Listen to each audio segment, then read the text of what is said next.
The Madman! Welcome to the Ashes of Outland reveal stream day.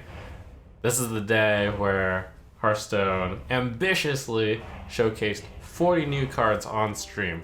So I'm gonna go through them pretty much in order that they were shown on stream. First match, it was a no minion spell mage versus a warrior taunt deck featuring a lot of neutrals. How was the no minion spell mage deck? You put in the Fawn of Power.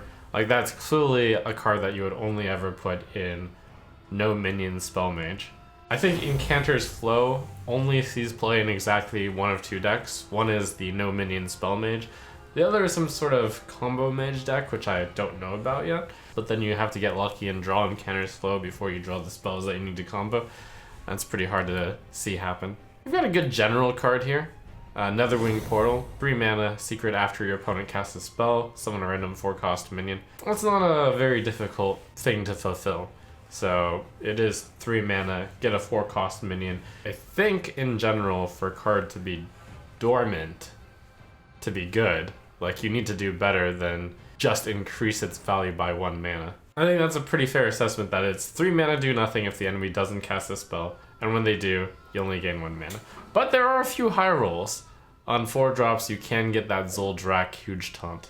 So there's the mage cards. In the match, it didn't look like all spell mage was very good. It didn't even manage to beat the taunt warrior deck, which did not draw any taunt synergy. So it looks like warrior has a decent number of cards that are reliant on having damaged minions on the board. Bone Chewer Raider, it's a 3 mana 3/3 with Battlecry. If there's a damaged minion, gain +1/+1 in Rush. 3 mana 4/4 with Rush if a not so difficult thing is achieved on the board. Looks fairly solid. 3 mana 4/4s with Rush have been fairly strong. You would play this in aggressive Paladin if you had enough damaged minion synergy, I could see. And then here's a big warrior payoff card for having damaged minions. Blood Boil Brute, 7 mana 6/8 Rush. Costs 1 less for each damaged minion. That card is already pretty decent for the cost, like it's not that out of price. You really only need about 1 damaged minion for it to be good. 6 mana 6/8 Rush. Having multiple damaged minions, that's where it's really good. It's good pretty much in the same cases where Battle Rage is good, although it counts your opponent's damaged minions too. Warrior's getting Scrap Golem, a 5 mana 4/5 mech with Taunt, Death Rattle, gain armor equal to this minion's attack. I think if you're just playing this card independently, it doesn't look that impressive. It's a 5 mana 4/5 Death Rattle, gain 4 health. Where you want to abuse it is by buffing this guy's attack, and that's pretty tough. Like, you could give hand buffs to taunts in your hand. You could be aggressive and like give this plus attack, but it seems like too much work. Warrior's getting Sword on board, nice little 1 mana spell. Deal 2 damage to a minion, gain 2 armor. It's not unlike Bash. It's a decent card, but probably just a little bit too weak. 1 mana, deal 2 damage to minion, never saw any play. Is attaching 2 armor to it like good enough to save it? No, probably not. Corsair Cash, 2 mana, draw a weapon, give it +1/+1. You attach, draw a card to upgrade, and it's like draw the card that you're guaranteed to upgrade. So unlike upgrade, it's not sometimes dead. That looks pretty sweet, especially if you have a really good weapon in your deck, such as Ankar. Then Corsair Cash gives you another chance to draw it. Along with that warrior deck, we saw a bunch of minions that were good for the self-damage archetype. You've got Overconfident Orc, which looks initially like a pretty strong card. It's a 3 mana 1/6 of Taunt. While at full health, this has +2 attack. So you put it into play, it's a 3/6. The problem is there's a decent number of heroes out there, which can just deal 1 damage to it, and then yes, you take 3, but then it becomes a 3 mana 1/5 taunt, and 3 mana 1/5 taunt is quite poor. This card's great against decks that can't deal 1 damage, but how many decks really can't deal 1 damage these days? Rusty Raider is kind of like Militia Commander. Now it's neutral for everyone's enjoyment. 5 mana 1/8 taunt, rush, Battlecry, gain +4 attack this turn. So the turn that she comes out, 5 mana 5/8. Less good than the Militia Commander, I'm gonna say, because after she does the 5 damage to a thing and probably kills it, she decreases in power to probably around a 1/3 or 1/4. Militia Commander usually ends up around 2-2 territory. And Militia Commander has stopped being good since better cards have been printed. Rusty Raider, nice general card, but probably not quite powerful enough to make the cut in these really strong decks. Bone Chewer Brawler, decent fit for decks that want to self-damage their minions. When I looked at this card, I was like, wait, this is just a Monty Berserker, but worse. 2 mana, 2/3, taunt. Whenever this minion takes damage, gain +2 attack. And it probably is basically worse than Monty Berserker, but it's worth mentioning this card can get buffed multiple times. If you manage to deal damage twice to this, then it's +4 attack. That seems really hard to pull off, but maybe? You've got Bone Chewer Vanguard, a 7 mana 4/10 taunt. Whenever this minion takes damage, gain +2 attack. We have the Ancient of War benchmark test. This card, if it were to take some damage, would become a 6/9? It's just not really that impressive, and it does not pass the good enough stats for the cost test. This Bladestorm card seemed out of place in the Warrior deck, but does seem quite cool. 3 mana, deal 1 damage to all minions, repeat until 1 dies. So this seems like a great tool for a control warrior deck. It guarantees that you kill a minion for 3 mana. However, if the minion has low health, the Bladestorm doesn't do very much damage. If you're on a board, however, where your opponent has like the perfect, lots of big minions, like I guess the dream would be they play Chef Nomi. You play Bladestorm, you deal 6 damage to all of the Chef Nomis. Excellent answer to 1 big minion also. It's going to be tricky to use, but I think this is going to be a really good card for the Control Warrior. So those were the cards showcased from the Warrior versus Mage match. The way the match went is that the Mage just ran out of fuel. Didn't give me much confidence in no minion Mage at all. The second match of the stream was Priest versus Hunter. And we got to see that Priest is getting a bunch of Dragon Priest tools. Just like the old Dragon Priest, it's a minion-based tempo/mid-range deck. That just might be a deck that fits Imprisoned Homunculus. I think this is pretty fair. It's a 1 mana 2/5 taunt, played on turn 1, really good on turn 3. That one actually, it's a little bit faster than slow because the card has taunt. And as the stream showed, that's a good fit with Dragon Maul Overseer. You play the Homunculus on turn 1, you let it wake up on turn 3, and then you play the Dragon Maul Overseer alongside it, and then you buff your Imprisoned Homunculus up to a 4/7 taunt. That seems like a really good tempo turn on turn 3. Another really good early game card is the Reliquary of Souls. 1 mana 1/3 with Lifesteal. Death Rattle Shuffle Reliquary Prime into your deck, and the Reliquary Prime is just a nice big card. 7 mana, 6/8 taunt with Lifesteal.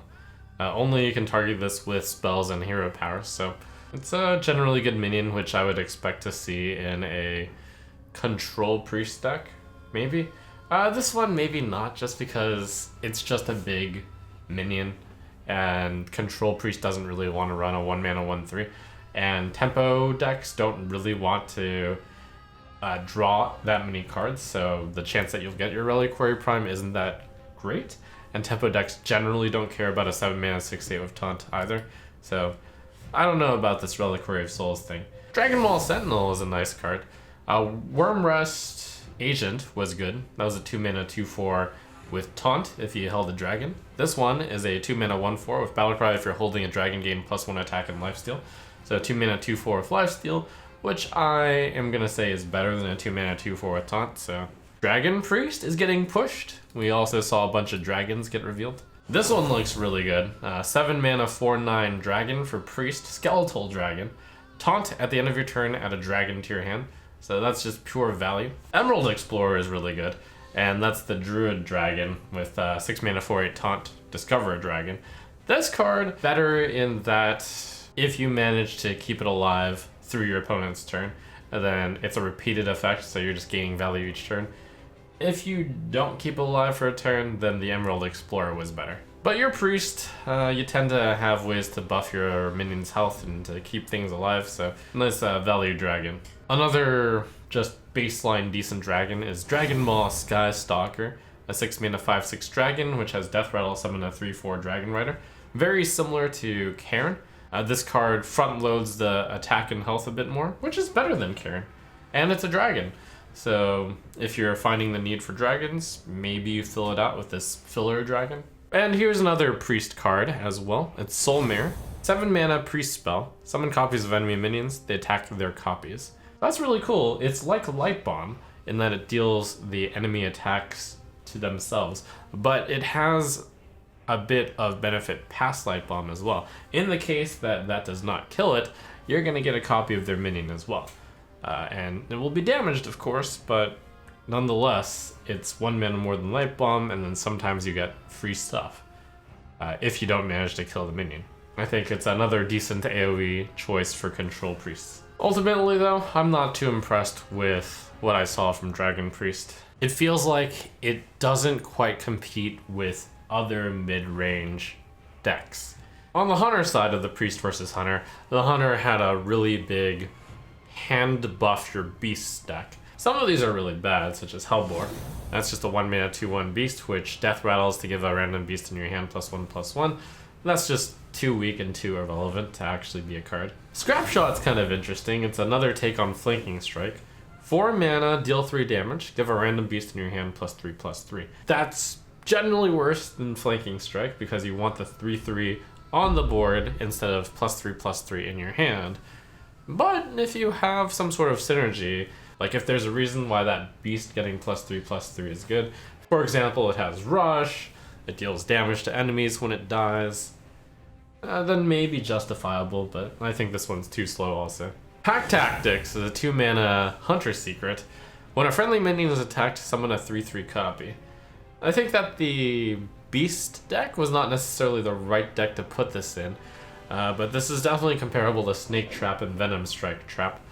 Where this secret will really shine is with Death Rattles, because when your Death Rattle gets attacked, you get another copy, and a big point of the Death Rattle minions is that you get more of those. I see Pack Tactics as a include into the secret package of Highlander Hunter, but especially look out for this if a Death Rattle Hunter comes around. Third match, we got to see Demon Hunter get unveiled and face off against Rogue, and we saw some really strong Rogue cards. In Demon Hunter land, we've seen nearly all the cards by now, but there's still some really sweet ones. Crimson Sigil Runner. Now that is a very exciting Demon Hunter card. 1 mana 2/1 Outcast, draw a card. Compare it with Kobold Librarian, a card that saw play in every single Warlock deck. Crimson Sigil Runner is not necessarily better than that card because it only draws you a card if it's on the left or right side of your hand, which could prove to be more tricky than you would expect. But still, this is good enough to make it into every single Demon Hunter deck. 1 mana 2/1 draw a card is a really powerful effect. Along with early game Demon Hunter plays, there's a 2 mana 2/2 Netherwalker. Battlecry, discover a demon. This is a fine choice. I think this is better than the Scry Eye Man. It actually generates you a card instead of just improving your draw. That said though, I still think that there might be better 2-drops here, so you may not run either card. Another card I'm not entirely sure makes the cut or not is Ashtongue Battlelord, a 4 mana 3/5 with Taunt and Lifesteal, so strictly a better Senjin Shieldmaster. Still, Senjin hasn't seen play in a while. Will the addition of Lifesteal make it good enough to see play? I did think that this card was stronger than the Reborn version. Bone Wraith is a 2/5, gets reborn into a 2/1, doesn't have Lifesteal. I think Demon Hunters can make a lot of use out of life, and they use it really fast, what with weaving the hero power in and dealing 1 damage to a bunch of stuff. That Lifesteal could prove to be very useful, and I did personally put this into my mid-range Demon Hunter deck when I was experimenting with it, so seems like just on the fringe of playable in my opinion for Demon Hunter. You would look into this in mid-range and control Demon Hunter decks. And Immolation Aura is a control Demon Hunter tool. 2 mana, deal 1 damage to all minions twice. So if you have no minions on the board, 2 mana Consecration, pretty sweet, which doesn't hit the enemy face, but that's very rarely important. Also nice that it deals it twice instead of just deal 2 damage to all enemy minions, It's a little bit better, gets rid of Divine Shields, activates the Death Rattles and then deals 1 damage. Really good with spell damage, deals 2 damage to all minions twice. Demon Hunters continue to be able to do everything. We got to see Rogue strut their stuff, and the Rogue package looks really, really good. So there's a clear stealth package, and there's a clear secret package. Let's cover the stealth stuff first. With a 1-minute 3/1 stealth, Spy Mistress. This is strictly better Worgen Infiltrator, but I'm going to mention maybe Worgen Infiltrator is still played despite being strictly worse, because the Ash Tongue Slayer, now that is a stealth enabler. 2-mana 3/2, which gives a stealth minion +3 attack and immune this turn. Kind of like a 2-mana 3/2 with Kill a Guy, if you played a turn 1 stealth especially. And then you curve that into Greyheart Sage to draw 2 cards with your 3-mana 3/3. So the key is going to be getting an early game stealth to minions. And then once you get to the really late game, there's just this isn't necessarily just for you stealth rogues out there.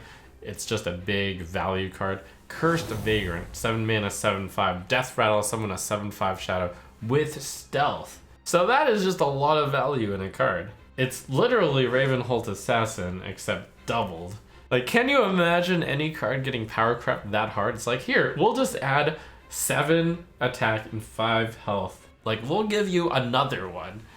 That's how much they power crept Ravenholt Assassin. Now, here's the scary thing. I'm not entirely sure if there's any rogue deck out there, which is a value deck. This is clearly meant for a value rogue, but if you want a value rogue, you're playing Galakrond, which is a little bit more tempo-based, so is there ever room for anyone to play Cursed Vagrant?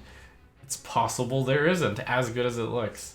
And now, you're going to have to remember all these rogue secrets, because you might see it quite a bit. It's a strong package. The theme of these rogue secrets is that they're really easy to activate. Ambush just requires your opponent play a minion. Bamboozle just requires one of your minions be attacked, and that's probably going to happen throughout the course of the game. 2-mana Secret. When one of your minions is attacked, transform it into a random one that costs 3 more. It's pretty nice. Generally, +3 Evolve gives your minion +3/+3 on average. That usually kills the attacking minion. Really strong secret. I think this is the strongest out of the 3, especially for a tempo-based rogue deck. When you're running a tempo rogue, the opponent needs to remove your minions, usually by attacking them, so you can just bamboozle them. Then you've got Dirty Tricks. 2-mana Secret. After your opponent casts a spell, draw 2 cards. 2 mana to draw 2 is pretty nice. You just don't know when you're going to collect on the cards. Almost every deck in Standard does run some mana spells, so you will probably draw 2. It's just a question of when will it work. Those are all like legitimate power level secrets, which is great because there is the Secret Lovers of Blackjack Stunner and Shadow Jeweler Hanar, which both like secrets. Maybe you run Highlander with 1 of each and 1 Blackjack Stunner and Shadow Jeweler Hanar. That's probably buffs the Highlander archetype for Rogue a little bit. And then there's the question of, well, what if you're the Galakrond archetype? Do you put the secret package in? Do you put the stealth package in? Do you put both packages into something? Is there a tempo rogue deck that's actually better than Galakrond? Do you move the Galakrond package and then have a secret package and a stealth package? Time will tell. The final show match of the day was between Shaman and Warlock. The Shaman deck featured the new mechanic of casting a spell last turn, Marsh Spawn. Marsh Spawn is a very solid 3-mana 3/4. Battlecry, if you cast a spell last turn, discover a spell. That just looks great. It's a 3-mana 3/4, which gets you back a spell. Self-fuels the other spells so that you can cast spells so you can cast your other cards which benefit off of casting a spell last turn. Not much to say here other than 3-mana 3/4 get a spell is really, really good. The only question is Shaman good enough to be played? And were you afraid that you weren't going to get very many proactive spells to play with your cards that want you to cast a spell? Well, fortunately for you, Serpent Shrine Portal is here. 3 mana, deal 3 damage, summon a random 3-cost minion, overload 1. So this is basically better Flanking Strike. Serpent Shrine Portal lets you play Flanking Strike 1 turn early, and then, feel free to pay the leftover mana next turn. It's just deal 3 damage, summon a random 3-cost minion, of which on average you will get a 3/3 or more. It's like they actually did it. The madmen did it. They printed a card better than Flanking Strike and gave it to Shaman. Shaman has at least 2 really, really good cards right now. The question is that enough to carry the archetype? The Warlock deck that the Shaman faced off against was a zoo, and was kind of an old school zoo without the Galakron stuff. It was the self-damaging zoo. And alongside with the self-damage package comes Dark Glare. A 3-mana 3/4. After your hero takes damage, refresh 2 mana crystals. Makes a lot of sense to put this into the self-damage package. Solid 3-mana 3/4. And you can gain mana by playing Flame Imp while Dark Glare is on the board. If you have 2 Dark Glare on the board and you tap, you actually gain 2 mana. It does make your tap free, but you have to have 2 mana available. In practice, it didn't look like the self-damaging package was actually that strong. When you compare the self-damage package with other things that mid-rangey decks can do right now, I don't know if it holds up. On top of that, health points are a little bit precious, so I'm not sure this takes damage thing is actually that good of an idea. The Zoo deck also featured another mechanic of Zoo. That deck was basically built around Hand of Gul'dan, which is an exciting new card. 6 mana. When you play or discard this, draw 3 cards. So Hand of Gul'dan is overcosted for drawing 3 cards. Normally for this price, you would expect to pay 5. But there is a way to cheat the cost. Just discard it. How do you discard it? Nightshade Matron. Matron is a 4-mana 5/5 with a Rush, Battlecry, discard your highest cost card. This means that in a Zoo deck, you are encouraged to have exactly that Hand of Gul'dan as the sole 6-drop in your deck. If you manage to pull it off, this is a 4-mana 5/5 with Rush that draws 3 cards. Well, 2 cards net. That's pretty good. But the problem is, if you're playing a Zoo deck, can you really afford to be having Hand of Gul'dan in your deck exactly only for the reasons of discarding it with your cards that discard the highest card? It's like, that does seriously warp your deck. And then the question is, where does this package belong? Is it in a hand block deck? A control deck? Clearly people are going to be thirsting for power though, because if you do manage to discard Hand of Gul'dan, that is a lot of value. That Zoo deck also had Karnathad Ebonlock in it. When you are running that Hand of Gul'dan deck, you actually do go through your deck really fast because you discard Hand of Gul'dan a few times and you actually draw a lot of cards, which is useful for these prime cards. Karnathad is a 2-mana 3/2, your demons cost 1 less. Death Rattle Shaman Karnathad Prime into your deck with all of the drawing of Warlock. This is one of the easier classes to draw into the Karnathad Prime. 8 mana 7/6, Battlecry summon 3 friendly minions that died this game. Perhaps the problem with Karnathad Prime in a Zoo deck, though, is that your demons with the Flame Imps and maybe the Voidwalkers and perhaps some of the early game demons that you have, because you don't want to run anything that's 6 or more, summoning 3 friendly minions, demons, is not going to be that impressive when you play Karnathad. So, a little bit awkward. Perhaps you want to play this more in a big deck with big demons. So there you have it. It was fun seeing the show matches played. I too will be playing matches a little bit early very shortly. March 27th, I'll be live streaming some show matches for the day. And that's not all the cards either. There were some cards that were added to the dump later, which I'll be covering very shortly. So stay tuned.